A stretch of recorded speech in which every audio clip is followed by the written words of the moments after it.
Assalamu alaikum wa rahmatullah wa barakatuh. Hayyakumullah wa bayyakum. Je pense que vous êtes au courant du nouveau projet que Mohammed ibn Salman, le roi d'Arabie Saoudite, va lancer prochainement pour la vision 2030. Et ce projet-là est tout simplement de construire un grand édifice. Et cet édifice-là, il aura pour objectif, on va dire, de plus ou moins dynamiser la région de Riyad, dynamiser sa région de manière économique, de manière touristique. Mais le problème, c'est que cet édifice-là, la façon dont il a été construit, ou il va être construit, il ressemble plus ou moins à la Kaaba.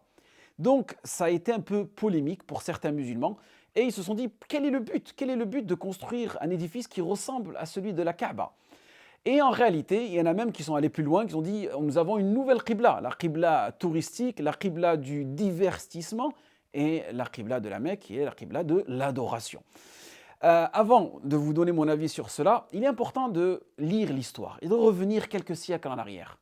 Avant même la naissance du prophète Mohammed sallallahu alayhi wa sallam, un grand dirigeant, Abraha, qui était un obligé de Négus, avait un projet lui aussi. Lui, son projet, c'était tout simplement de concurrencer la Kaaba qui était à la Mecque. Pourquoi? Car il voyait énormément de pèlerins se diriger vers cet endroit-là. Et il s'est dit, pourquoi ne pas créer lui aussi une grande cathédrale à Sanaa, qui va appeler Qulays, dans le but de plus ou moins, on va dire, concurrencer, entre guillemets, la Kaaba, et afin que les gens se dirigent plus vers sa région à lui.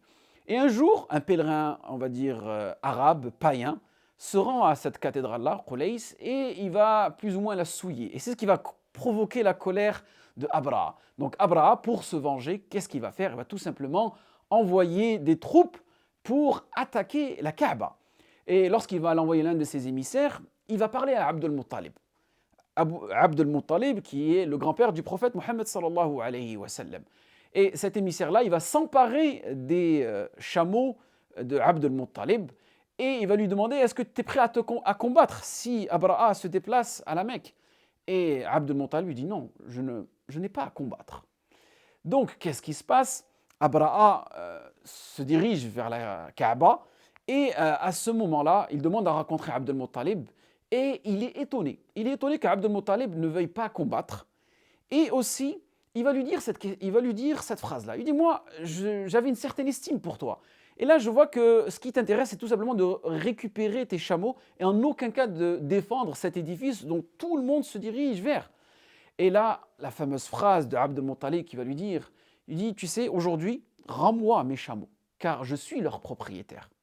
Mais tu vois, cette Kaaba, cette maison sacrée, elle a un propriétaire, elle a un seigneur, et c'est lui qui s'en occupera.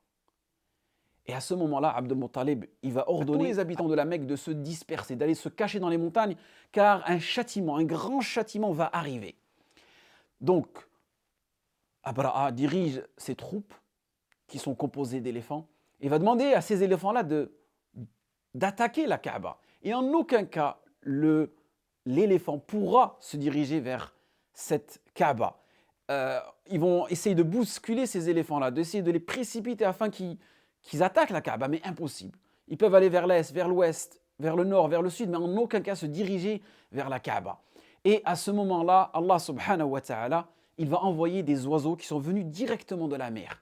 Des oiseaux dont chacun de ces oiseaux-là aura 2 cailloux dans ses pattes et 1 caillou dans son bec qui vont tout simplement les lancer contre ces éléphants-là et les exterminer. Et Allah subhanahu wa ta'ala nous parle de ce récit-là. Alam tara kayfa fa'ala rabbuka bi ashabil fil. Alam yaj'al kaydahum fi tadlil wa arsala alayhim tayran ababil. Donc Allah subhanahu wa ta'ala nous explique qu'Allah subhanahu wa ta'ala, pour contrer cette manigance qu'avait effectuée Abraha, Allah subhanahu wa ta'ala a envoyé des oiseaux. Donc à travers cette hikmah, qu'est-ce qu'on comprend? Que Allah subhanahu wa ta'ala, c'est lui qui protège sa religion, c'est lui, Allah subhanahu wa ta'ala, qui protège tous ces endroits et tous ces moments sacrés de notre noble religion. Pour revenir à ce projet de la vision 2030 que Mohammed Salman a lancé, il y a sûrement dû avoir une incompréhension. Je pense les personnes qui n'ont jamais été à Riyad ont dû tomber plus ou moins dans cette ambiguïté, dans cette incompréhension. Si vous allez à Riyad, vous allez trouver énormément d'édifices, de grands bâtiments qui sont construits de façon cubique. Vous avez même un quartier qui s'appelle le quartier Morabba à Riyad, et c'est même dans la culture des gens de Nejd de construire leur maison de façon cubique. Et vous avez par exemple la plus grande cour pénale ou tribunal, l'un des plus grands tribunaux à Riyad, qui est construit de cette façon-là, et qui lui aussi ressemble plus ou moins à ce futur building qui va construire Mohammed ibn Salman.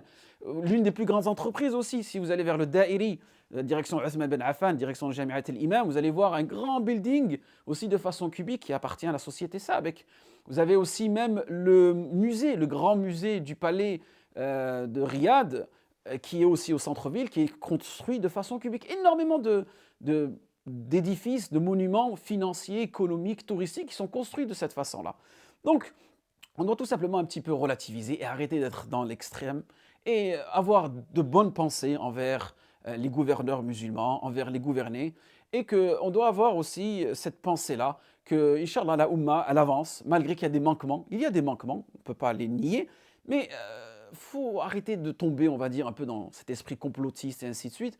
Et comme disait l'imam Ahmed, s'il avait une invocation exaucée à donner à quelqu'un, il la donnerait à un gouverneur. Donc on demande à Allah subhanahu wa ta'ala qu'il guide les gouverneurs musulmans vers le droit chemin, qu'il les guide vers tahkim al-sharia, qu'il les guide vers la bonté, vers la bienfaisance, en espérant que ce rappel a été bénéfique pour vous et moi. Waffaqakumullah lima yuhibbu wa yarda. Wassalamu alaykum wa rahmatullah wa barakatuh.